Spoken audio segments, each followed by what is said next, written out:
Today we'll be celebrating our Arkansas PBS Writing Contest winners. With us today we'll have one of our first place winners from kindergarten, Korbin Houston, with a story that he wrote and illustrated called The Savers. Korbin is 6 years old and is the youngest of 4 siblings, all of which are in the story we'll be reading today. He enjoys wrestling and dancing, and when he grows up, wants to be a shapeshifter. Now introducing the shapeshifting extraordinaire, Korbin Houston.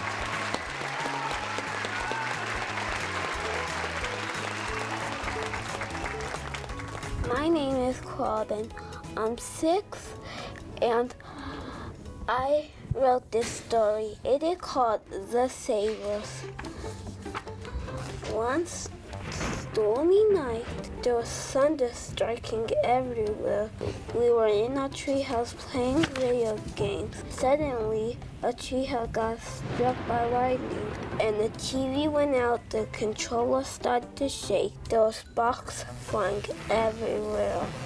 Mom and Dad came rushing outside. I told them that we got struck by lightning. Dad says, we're going to the doctor's now. We went to the doctor's office, and the doctor said they look okay, but let me run a few tests on them. The doctor runs a few tests on them. At the end of it, he told us great news. We have superpowers. We could medical heal people who were sick and answer very hard questions. What's the cure? I got it. He asked us, I'd like us to form a team.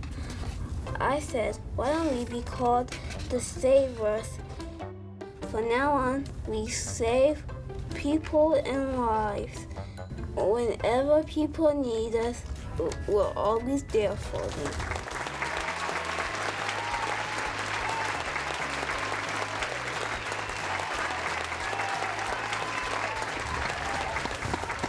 Hello, hello. Thank you for sharing your wonderful story with us today, Korbin. You're welcome. Yeah. So, if you could have a superpower, like any superpower that you wanted, which one would that be? All of them. All of them? Like everything, like super speed, like X-ray vision, everything? Mm-hmm. That's pretty ambitious. If you could only choose one, like just one. To turn invisible. To turn invisible? Mm-hmm. So would you save people while being invisible? Mm-hmm. Well, thank you for sharing your fantastic story with us, Korbin. I thought it was really cool, a really great read, man. You're welcome.